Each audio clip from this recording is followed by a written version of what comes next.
வெளிமாநில பதிவெண் கொண்ட ஆம்னி பேருந்துகள் இயங்குவதற்கு இன்று முதல் தடை என்பது ஏற்கனவே அறிவிக்கப்பட்ட நிலையில் அதில் அவகாசம் கேட்டிருந்தார்கள். அதற்கு வாய்ப்பில்லை என்ற தகவல் நமக்கு கிடைத்திருக்கிறது. கூடுதல் விவரங்களை நம்முடைய சிறப்பு செய்தியாளர் வேல்முருகனிடம் கேட்கலாம். வேல்முருகன், இப்ப அவகாசம் வழங்கப்படுவதற்கு வாய்ப்பில்லையா?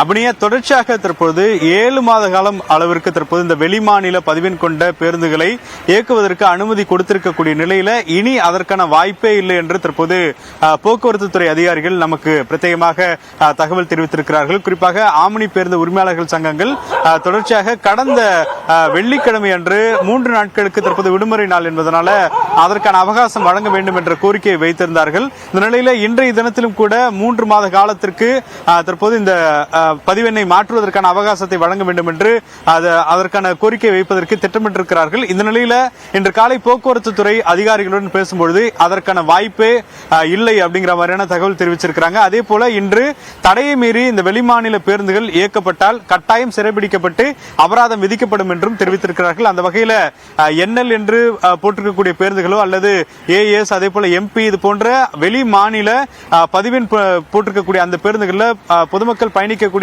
வகையில் அவங்களுக்கு தற்போது இந்த தகவல்கள் அதிக அளவில் விழிப்புணர்வு ஏற்படுத்த வேண்டும் என்றும் போக்குவரத்துறை முனைப்போடு செயல்பட்டு வருவதாக அதிகாரிகள் தெரிவித்திருக்கிறார்கள். அந்த வகையில் இன்று முதல் திட்டமிட்டபடி இந்த வெளிமாநில பேருந்துகள் அனைத்தும் தமிழகத்தில் சிறைபிடிக்கப்படும் என்று அதிகாரிகள் தெரிவித்திருக்கிறார்கள். அபிநயா.